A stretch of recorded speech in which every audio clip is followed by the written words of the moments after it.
Youth today is embracing all sorts of technologies, and I don't believe that they are concerned about the likes of gene technologies. In New Zealand, we do the traditional biotech amazingly, and that is somewhere where we punch above our weight. You're going from biotech, where you're brewing beer and your wine, and you're doing plant breeding, right through to actually manipulating cells in your body to fight cancer.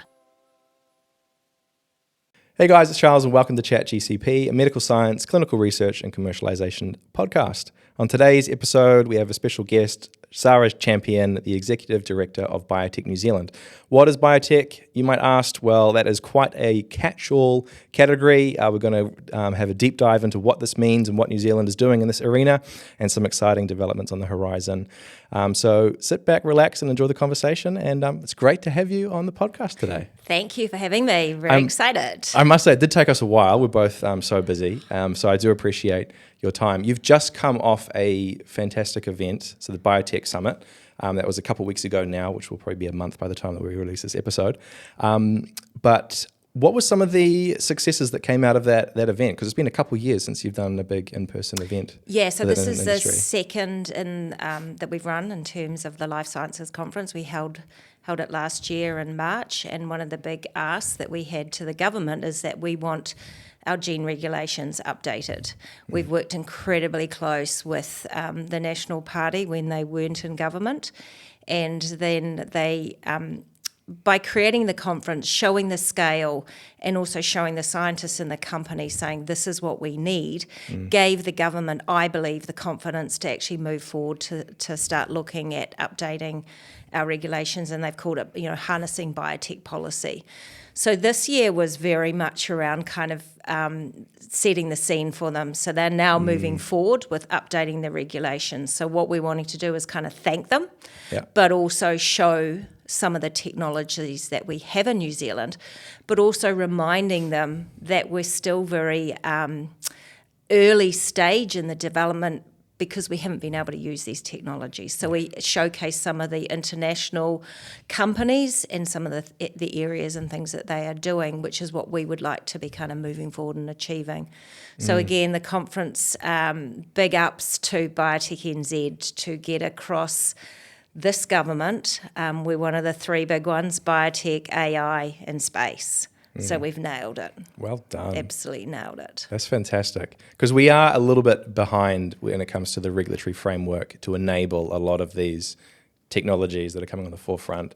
The GMO thing is a bit of a hot button topic. It really shouldn't be. I think the world has moved past that, but we're still kind of dwelling in a little bit of a dark ages when it comes to making the use of some of these technologies, right? And when people sort of ask me who's dwelling in it, I'm not actually sure, because you see a lot of our consumers using GMO products in the supermarket. They're not even going through the packaging and going, I'm not having that because that's GMO. We had...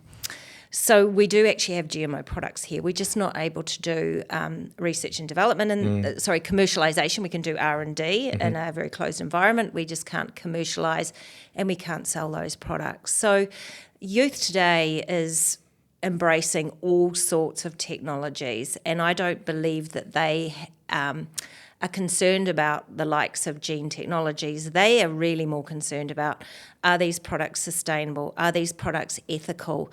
Are these products actually, reducing some of the impacts that, humans are having on this planet? They're not they don't fear technology. They just want to ensure that we're doing the right thing at the end. Yeah, I mean, there's a multitude of different downstream negative implications from not having access to these technologies. It's the commercial side, it's the productivity side, it's the employment side, it's the human capital side, not getting involved in this. But there's then also when you zoom out, when you go, we're missing out on building on the availability of these technologies to contribute to the economy, contribute to productivity, which will increase productivity as like a proxy for living standards. So if we all want to have this very kind of agrarian, no, you can't do GMO research or commercialization, well, that's cool, but we're kind of going to lose our place in the developed world, Yeah, and I think it fall was behind. Einstein that said, if you're going to keep doing the same thing and want something different, you're a does bit that of an mean? idiot. And I think what we're not saying the government, but the governments and our New Zealanders have been asking us for sustainable products. But we're not being given any new tools. We can't expect farmers to be, to fulfil some of the requirements that they are expected to do with using the same technologies. Yeah. They need new technologies, and this is where biotech can help. Yeah, definitely. Well, that's a great segue to now describe what biotech is, because it is a broad term, and for some people, biotech means, non-small molecule drugs that have been grown up in a lab, and immunotherapeutics. But it's actually a broader Yeah. term, isn't it? So in New Zealand, when we talk about biotech, we talk about a very broad definition. So biotech, I always start and say it's a platform, not a sector. It's a platform technology that sits across all of our sectors: animal health, human health, environmental, industrial, and also ag. So again, it's a tool. It's just another tool in your tech tool belt. And I want to be really clear on that. We also have biotech sits in that kind of traditional biotech technologies right through to the advanced and modern biotechnologies. In New Zealand, we do the traditional biotech amazingly, and that is somewhere where we punch above our weight. Animal breeding, plant breeding, all of our milk proteins. These are all very much your kind of traditional biotech. We also punch above our weight as well in some of the advanced or the modern technologies in the human health space, in the R&D space. So again, one of the things with biotech is we manipulate biological processes. So when you're starting to talk about those modern technologies, we're starting to be able to target specific areas. We're able to turn things off, turn things on. And so you're starting to hear about CRISPR-Cas9. You're starting to hear about gene cell therapy. We've got CAR T therapy as another one, the Mulligan Institute. Again, punching above its weight in terms of R&D, and we're doing some clinical trial, or they're doing clinical trials in that space. So the reason it's quite complex is it's because it's so broad. Yeah. You're going from biotech, where you're brewing beer and your wine and you're doing plant breeding, right through to actually manipulating cells in your body to fight cancer. Yeah. Very broad, very wide. Yeah.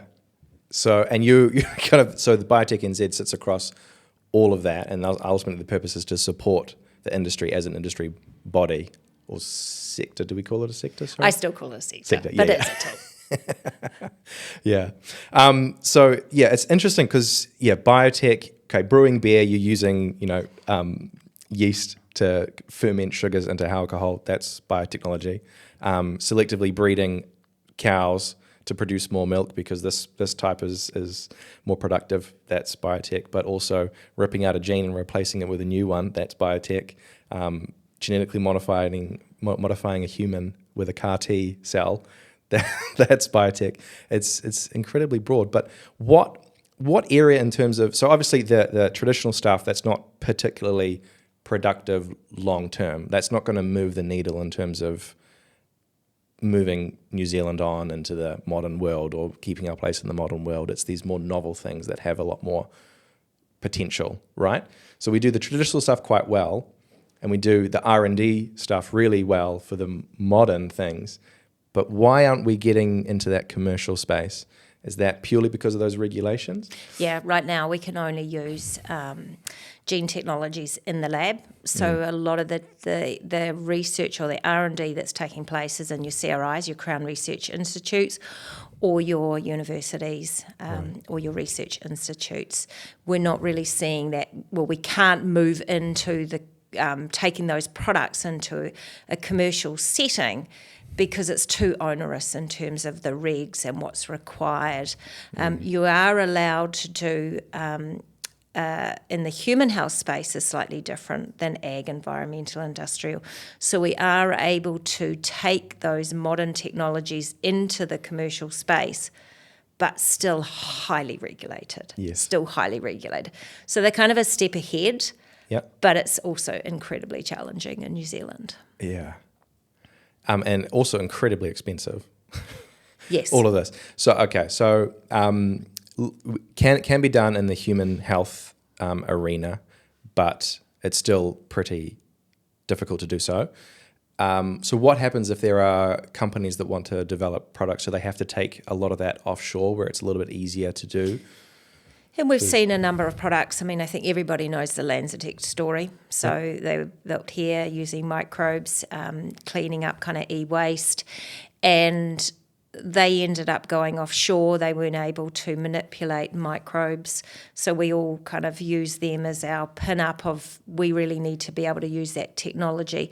Now, it's a little more complex than that. They actually didn't have the fact that they needed to scale. You also need the biomass near your production line, and you also need people as well. So again, those are some of the reasons why they ended up moving overseas. We also saw ag research with our ryegrass, again manipulating ryegrass for drought and also reduction of methane in the cows when they eat it. So they've gone over and they've partnered with somebody overseas that can do all those commercial trials. We're not able to do those trials here, and we're also not able to use that ryegrass here in New Zealand. And we're all knowing that we need innovations to reduce our methane emissions. We have a New Zealand technology that we can't use. And those are the things where we feel that we're doing a lot of our trying to come up with some of these big solutions. And I always say we're doing it with one hand behind our back, but sometimes we've actually got two hands behind our back as well. Yeah. Okay. So I suppose if you could wave a magic wand to take away some of the onerousness of doing the commercial activities in this space, it would be, first and foremost, addressing and making those regulations more flexible to allow this. Yeah, and look, this government has been amazing in terms of they have promised that they will give us new regulations. We're now going, great, but make sure they're fit for purpose. Because, again, you can over-regulate. And so you can have the wonderful regulations that, yep, you can use these gene technologies, but the compliance is too heavy, and all of a sudden the companies can't actually afford to do it. So we're working incredibly closely. Our CRIs are doing an amazing job working with MBIE. Our companies are working with MBIE to talk about what are those fit-for-purpose regulations. What are we going to, ensure that down the track we aren't able to do innovation to quite what we thought. And we've seen it with other regs that come through. And I think, the medicinal cannabis regulations is a really good example. It all good intentions, but stifled, unfortunately, innovation. Yeah, that was all the talk about 5 or 6, 7 years ago, and there was such promise, and every man and his dog was trying to get into the medicinal cannabis sector in advance of the change in regulation, and then it kind of has fizzled away a little bit, hasn't it? And it's almost impossible to keep up or compete with overseas companies that have less onerous regulations. Yeah, and I think the fact that we have high standards, I think, is fantastic. So it's not about reducing our standards. It's about making compliance easy for our companies, keeping a high standard of a high standard of product, high quality. Backed by good science. It's that compliance, labelling and things like that, across border kind of trading. So that's why we're trying to get ahead of the curve, and MBIE have been fantastic at saying we want no surprises, so just kind of give us the heads up of what challenges you will see. Now, the good thing about New Zealand right now, right, is the rest of the world has gene technology regulations, all slightly different all around the world, even how they define GMOs, how do they find gene editing, what's in, what's out. We can actually look at what works and what doesn't. And I know we're going with the Australian standards. they were very ahead of the curve, and now they're working closely with their government to update these regulations.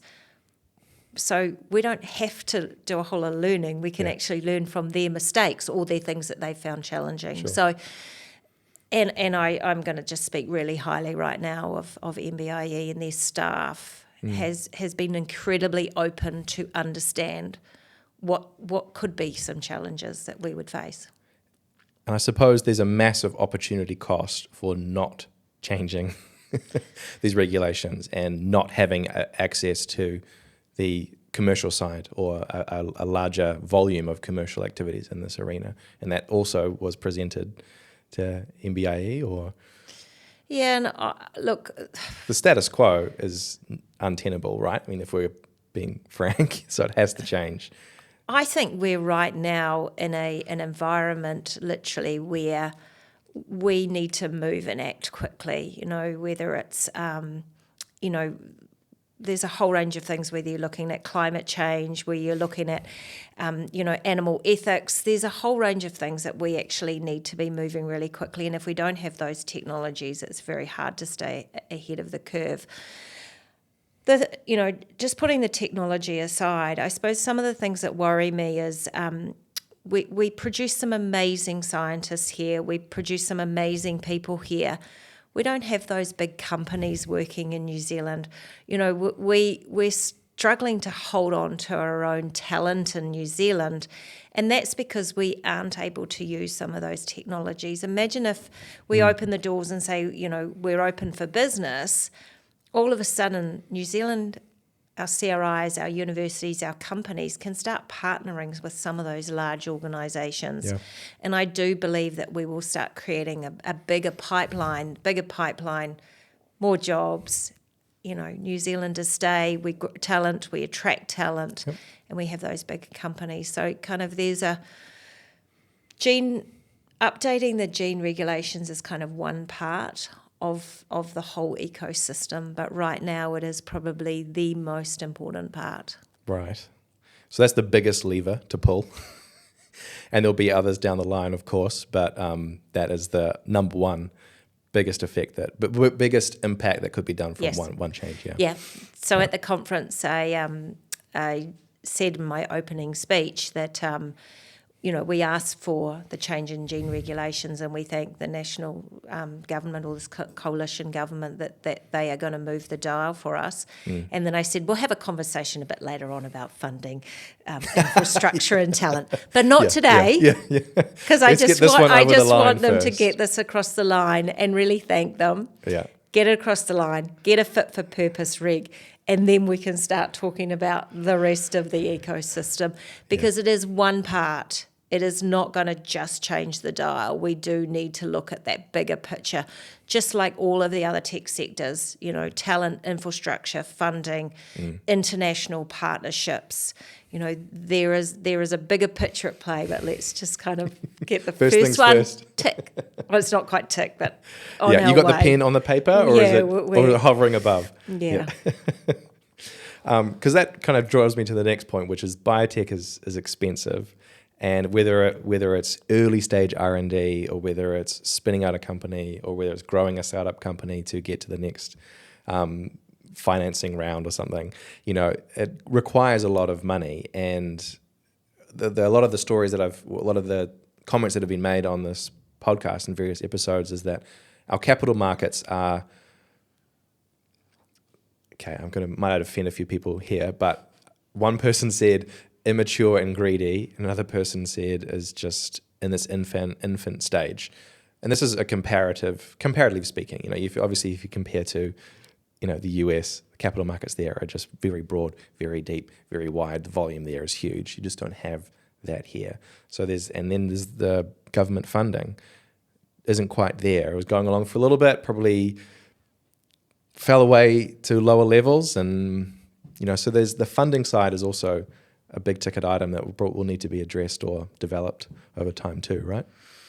Yeah, and look, I think we started off with talking about biotech's really broad. So depending on what biotech you are, or what area you're in, okay? So human health, drug development, hugely expensive. The chance of a New Zealand company taking a drug from very early preclinical right through to a FDA into a patient is not going to happen, right? We can certainly do parts of that, and we can do parts of it well. We cannot do the whole thing on our own. It's just way too expensive. But that doesn't mean that we don't engage in, the human health or animal health, say medicines, because we do, again, that preclinical R&D incredibly well. And so that's when we then need to start going, okay, who do we partner with, and what do those partners look like? You'll see a number of the startups who are in a lower regulatory, or the regulatory barriers are lower, so we're not talking about human health, we're talking about, say, the environmental, industrial and ag space. And so again, in those startup spaces, we're seeing a lot of those companies come through now. I think there's a couple of things here, is that you're absolutely right. Starting up a company, early stage investment, early stage funding in New Zealand is that money's around, the $1 million, $2 million, maybe that $5 million. You can start raising that. When you sort of go for your next rounds, it starts getting harder and harder. When I look back at the early 2000s, when biotech was seen as one of the key technologies to move New Zealand forward, and everybody was investing in biotech, you put $1 in and you get $10 out. It was because we had a very naive investment community, and we also had naive mums and dads. They didn't know really what they were investing in. We don't see that anymore. We've got the Brandon and Capitals, the Bridge West, we've got a number of those venture firms who have biotech or human health, animal health experts in these fields. So we're at a different level now in New Zealand when it comes to starting up companies. They're working a lot closer with some of those early entrepreneurs to make sure that they fast fail or they actually have a really good product. And we have, as I said, and again, a big shout out to the likes of Duncan McIntosh, Brandon Capital, walks the corridors out of our universities and going, that's not quite up to scratch, but why don't you start looking at tweaking here, here and here? And so setting them up for success, and success may not be funding, it might be success to understand that this product is not going to go in a particular way. They may have to look at other areas. So when it comes to setting up a biotech company, very broad, I would say New Zealand is a great place to start a company, and we have significant number of startups in this space. But they will at some point have to decide who they're going to partner with. Are they going to stay here? Are they going to sell? Are they going to license? And again, a big shout out for Callaghan Innovation. You can get these early R&D grants where you don't need to give your IP away. So you can start your company owning 100% of your IP and moving it to a point where you can actually start raising capital, and you haven't ended up kind of, losing a lot of control of your IP, and then it becomes incredibly messy to get new investors in. Yeah. So it is a great place to start a company. Yeah, that's interesting, because that reminds me, many, many years ago, I spoke to the CEO of LanzaTech, and I asked him quite naively, I said, if you had the opportunity to do it all over again, what would you change? And his one comment was, I wish I hadn't given so much equity away in the early stages, because you do that a couple of times and you've whittled away your ownership stake in your own technology that you've slaved away over for probably 5-10 years before you see some real returns. But that always struck me as quite an interesting comment. Out of everything that could have been done differently, the one thing was not to give too much away early on. And it's great that there are those mechanisms out there now that you don't have to, sell the children. Yeah. Or part of the children. And that kind of, so New Zealand, so because by virtue of our size and by virtue of the pool of funding required, you're not going to go from zero to the end game, which is product approval by the FDA, if we're talking about a human health product. So maybe there needs to be there will be a New Zealand flavour of biotech, a bit like there is a New Zealand flavour around the medical tech, medical devices. There's a hub in Auckland that does that, ABI, MedTech IQ, all that kind of jazz. But the same thing, we have this really good, strong early R&D, really good, strong early commercialization, and that can be the focus, and we just go gangbusters on that stage of the commercialization spectrum, knowing that, we're probably not quite up to the task of taking it to the global stage. We need a partner, setting ourselves up to get to that point. Yeah. Does that make sense? Or am I cutting us too short? Do we need to have like a New Zealand flavour to this? I must admit that a couple of years ago we were asked to look at kind of what's New Zealand's sweet spot and what does New Zealand do well that the rest of the world don't. At the end of the day, everybody does what we do. We do what the rest of the world does. Right. We have no point of difference in terms of there is technology and companies doing some great things. As I say that, New Zealand, we have a real sweet spot in terms of that we have a fantastic, our animal health status, our disease-free status is, for a start, puts us kind of right up there on that global stage. So again, we can produce products at a really high value. We've got our blood products, which are sold for vaccine development. We've also got our where we use our animal tissues, which are used in human health as well. So again, we've got that sweet spot of our animal health status. We also have a significant number of high number of PhDs coming out of the universities. So we again have a great talent pool that we could utilise here in New Zealand. We always talk about New Zealand has these pockets of greatness, and we do. We have these amazing innovators who have created companies, whether or not the government puts an environment there for them to grow or the financial market or they just grow no matter what. They're incredible, tenacious entrepreneurs, and we see that, and these really are what kind of puts us on that global stage.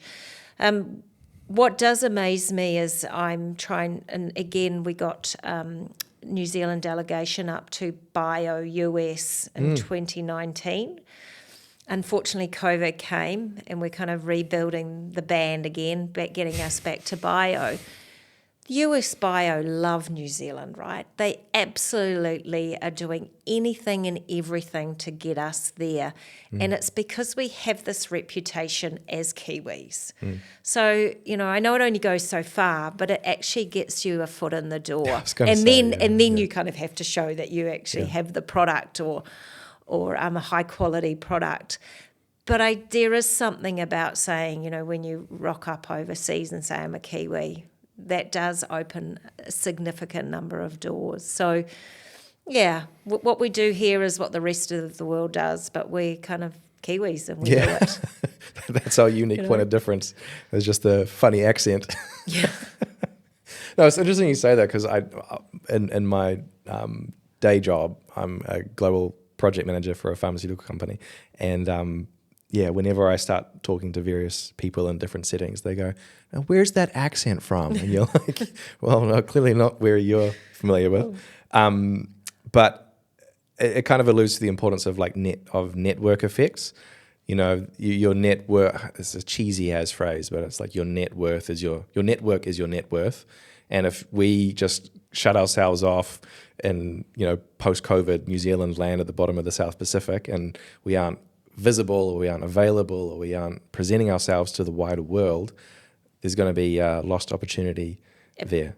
Absolutely. Yeah. And, kind of pushing the whole bio US, we need to be there. We need to be on the global stage saying we're open for business. And so one of the things that I see that Australia, we compare ourselves to Australia. Again, there's more funding, more infrastructure, more people, more companies, all of those things. But what they do really well, and it doesn't cost any money, is to actually shout out how good they are at what they do, okay? And so... It's a very Australian thing to do, not a Kiwi thing. We have got to do that more. We Yeah. need to actually go out to these conferences, to these, places where we're standing on kind of the global stage and say how good we are at doing. I think, you sit in the clinical trial space. We as in New Zealand have the most amazing clinical trials, clinical sites. We've got the patient groups or the people here, the diverse groups. We have everything that a drug company needs in terms of clinical trials, yet we just don't talk about it. We don't go out there and sell New Zealand as a place to come. Yeah. Australia does it. Yeah. Just so again, I'm just talking with this government going, I just need you to come with me to these conferences to show that our government cares about this sector. The same as whether it's the space sector. We need our ministers and ministries to back these sectors overseas and be talking really proudly about what we have here and what we can do here. And that's no money down. Yeah. No money down. Comparatively speaking, right? Yeah. Yeah. It's a very antithetical to Kiwi culture, though, isn't it? Screaming from the rooftops what you're good at. Normally it's tall poppy syndrome, don't put your head above the parapet type thing, but that's not going to cut it, No. And I think, we've got a new generation coming through, and make them be very proud of who we are. Yeah. And talk about some great technologies, they're great companies, their peers, everybody, when you're delivering a conference, it's quite easy to bring international speakers down because they all want to come to New Zealand, you know? Yeah. That's a really good way of just kind of building those partnerships and those relationships. Yeah, but we're going to have to get over ourselves really fast. Yeah. Really Lest fast. we miss the boat, right?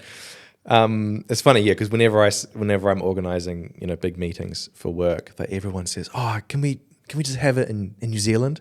I'm like, I can't justify flying 50 people out from all four corners of the world to New Zealand when we're closer to when it's just I could fly just me to the States.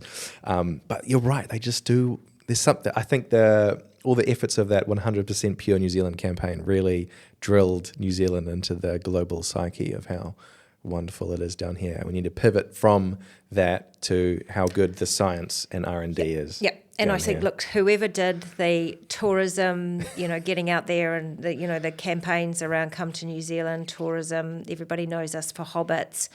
Again, our sport, our All Blacks, everybody knows our All Blacks. We need now a big campaign around tech. I mean, I'd love a campaign around biotech, but to be fair, it's tech. We're a tech hub. I don't know if we still use the word knowledge economy. I'm a little old now. We used to kind of push that one.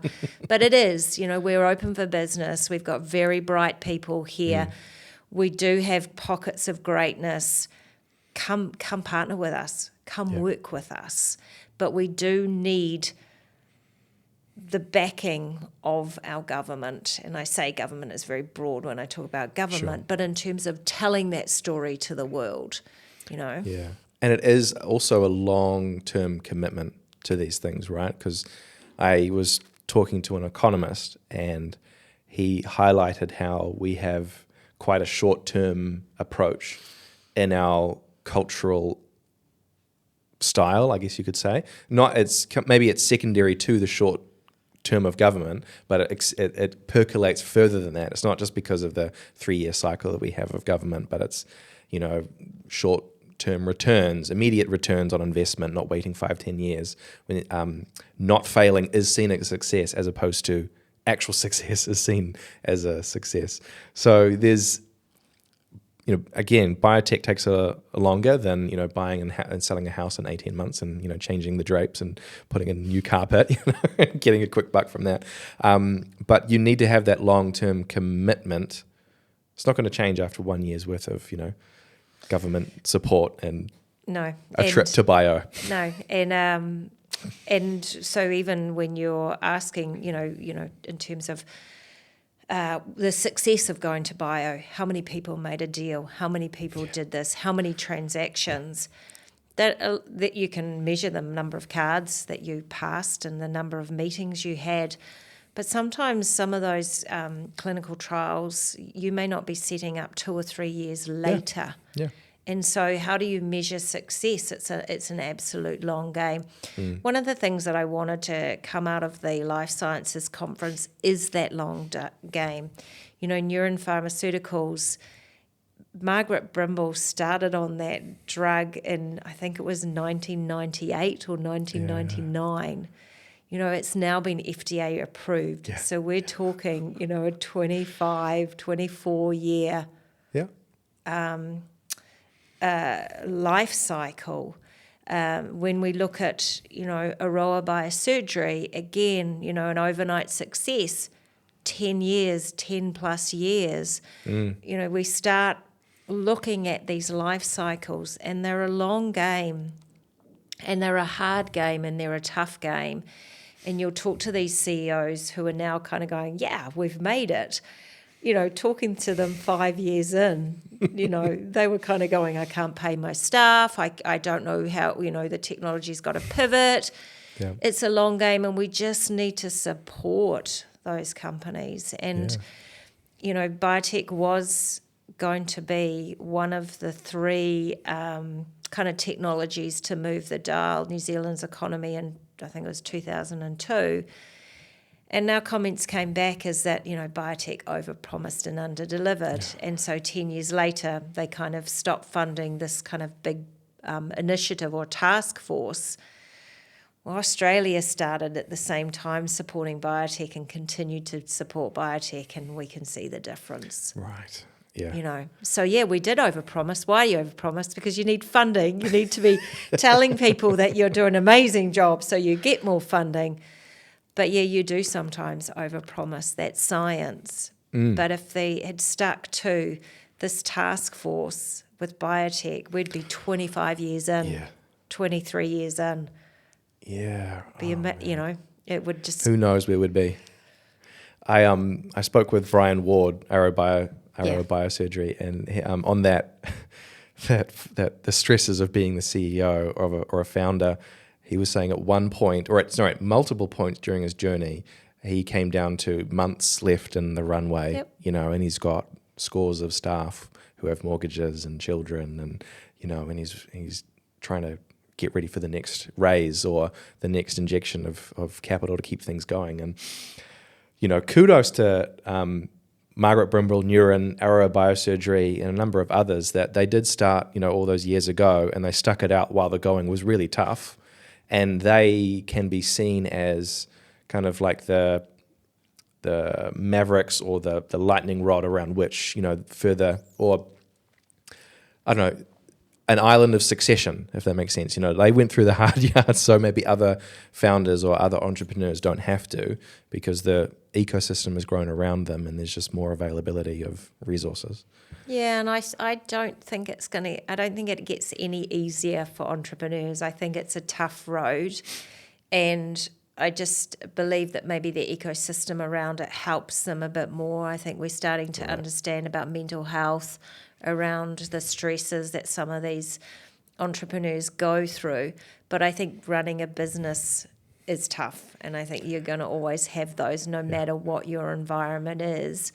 But, we're starting to see smart money, which brings in smart people, which helps you not have to kind of go through the learnings. Other people have had those learnings and say, don't worry, we've been at this flexion point before. This is where we should go. Yep. You're not having to learn everything from scratch. You can actually now lean on and leverage some of those people. I think a great seeing Sean Simpson, back in New Zealand helping these startup companies. He's been through the learnings, and hopefully he can either fast track them so they don't have to go through those tough learnings, or support them. Go, don't worry, we've been here. Yep. It's okay. You'll be right. Yeah. So yeah, those are the people that will help support our kind of next generation of entrepreneurs for sure. Yeah, and that stuff is super exciting, and just building that capacity, that knowledge base. It might not be the nitty-gritty technical knowledge, but it's the understanding of the commercialization journey or the entrepreneurial journey, which is equally as tough as getting the science right, I imagine. Not having been, a tech entrepreneur, but having spoken to a number, that the rigors that you have to go through in terms of getting the right people, the right money, the right timing, the right partnerships. Yeah. Yep. Madness. All of the above, all the time. Yeah. Okay. Well, random question for you, but I asked someone the other day, and I thought I should start asking guests. But do you have a internal monologue? So what that is, so I discovered a few years ago, or maybe a couple of years ago, that my brain works a little bit differently to most, in that I don't hear anything in my head. I don't hear any words. I don't hear any noises. It is complete and utter silence. And I thought that was normal. I thought that was totally normal. And apparently it's not. And most people have an internal monologue or a dialogue. So I was curious as to where you sit on that spectrum. Crikey. Because I honestly thought that everyone had just this peace and quiet between their ears, like I did, but I guess not. Yeah, so I said to my wife the other day, because she goes, you're quite slow with your responses. And I said, well, it's because I've got to formulate them, before I say them. Whereas for her, the words are already in her brain. They just kind of come out quickly. Whereas for me, I really get, the first time I say it is the first time I've kind of put the words together, if that makes sense. Yeah, which probably makes me sound like a bit of a numpty, but there you go. Yeah, and I just kind of coming back to that is that I think a lot of people have a monologue that goes through about imposter syndrome and are they good enough? And I suppose I'm saying it because it's nice to hear when people actually say what's going on their brain, and then you realise, oh, actually, I'm kind of normal, and this is what other people are thinking. And so, normalising what goes on in your head, I think, is really key. And I do have a bit of a laugh, and I'm talking a lot about menopause in women at the moment because, of course, it's kind of something that impacts me right now. And at the conference, standing in front of sort of 350 people, I'm not a crier. I don't cry. I'm very staunch, and I have a very professional who I am. And on stage, when I was handing out an award, I burst into tears. And I said, oh my gosh, sorry, that's my menopause, stopped and carried on. And I felt a failure in front of 350 people. How on earth could I show that kind of emotion?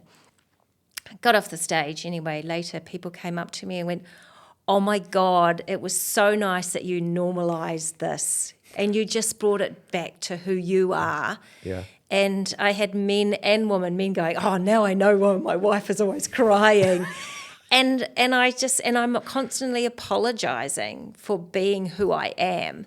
And people just were saying, don't apologise.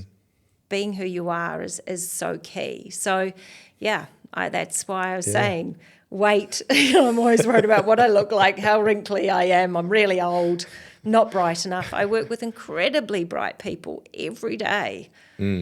And I have no idea what they do because it's, just they are so incredibly intellectual. But I know what I'm very good at, and that's connecting people together. And so, what are you good at? And being proud of it. Absolutely. I had this discussion with a friend of mine, and I said, yeah, there are those people that just go gung-ho into the nitty-gritty, into the science or whatever it is. They're subject matter experts.